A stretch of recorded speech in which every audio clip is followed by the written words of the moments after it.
Lord, bakit napaka-unfair mo? Ginagawa ko naman yung best ko para maayos ko yung buhay ko. Pero lagi na lang maling desisyon yung binibigay mo sa akin.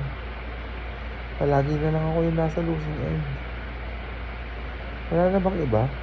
Wala ka na bang mabigyan ng problema? Ako na lang ba palagi?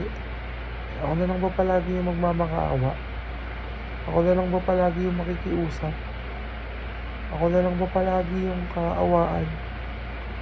Nakakapagod na po.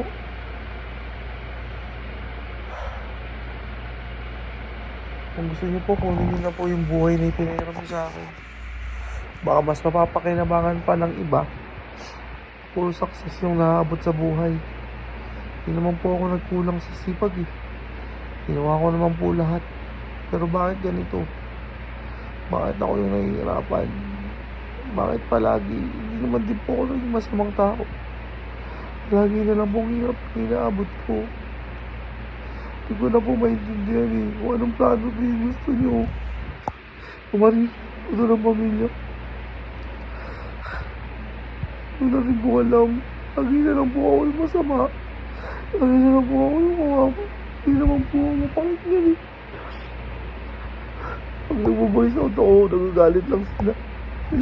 Walang tulong pero hindi ko alam kung paano.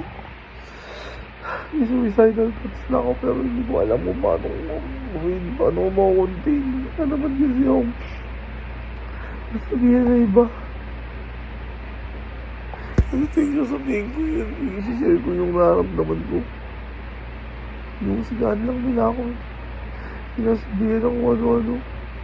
Sisigawan. Sabihin, hindi ko kaya eh. Palasa na lang po. Lagi na lang po nasa losing end. Hindi na po magkaroon ng kahit anong positive sa buhay.